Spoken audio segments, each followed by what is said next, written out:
বকেয়া বিলের দাবিতে ভরতপুর ১ নম্বর ব্লকের বিডিও অফিসে প্রায় ৫ ঘন্টা ধরে ধর্ণা ঠিকাদারদের। আবাস যোজনা, পথশ্রী সহ বিভিন্ন সরকারি প্রকল্পে কাজ করার পরেও মেলেনি টাকা। কয়েক মাস অতিক্রান্ত হলেও বকেয়া রয়েছে কোটি কোটি টাকা। কাজের বিল পেমেন্টের দাবিতে বুধবার বেলা ১১টা থেকে ভরতপুর ১ নম্বর ব্লক অফিসে ধর্ণায় বসেন ব্লকের ঠিকাদাররা। বিডিওর ঘরের সামনে চলে ঘন্টার পর ঘন্টা ধর্ণা। পরে বিডিওর আশ্বাসে বিকেল 4:30 নাগাদ তুলে নেওয়া হয় ধর্ণা বিক্ষোভ। বিডিও সাহেব আমাদেরকে ডাকলেন, ডেকে উনি আশ্বাস দিলেন, ডিএম স্যারের কাছে উনি গেলেন। আমাদের যে বকেয়া আছে সেই বকেয়ার ব্যাপারে উনি আলোচনা করবেন, ডিএম স্যারের সঙ্গে বকেয়া যাতে পাওয়া যায় সে ব্যবস্থা উনি করবেন।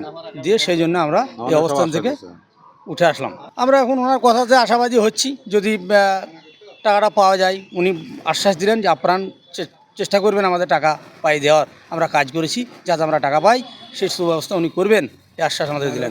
টাকা তো সরকারি টাকা পাওয়া তো উচিত, আমরা ন্যায্য কাজ করেছি, টাকা কেন পাবো না? সঠিক কাজ করেছি, শিডিউল মোতাবেক কাজ করেছি। সেটা আমরা কি করে বলবো? সরকারি কাগজপত্র বিষয়ে তো আমাদের কিছু নয়।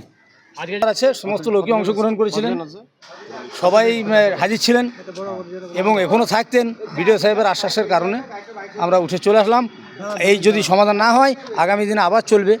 ব্লক প্রশাসন সূত্রে খবর, ঠিকাদারদের বকেয়া বিল পরিশোধ নিয়ে ঊর্ধ্বতন কর্তৃপক্ষের সাথে যোগাযোগ করা হচ্ছে।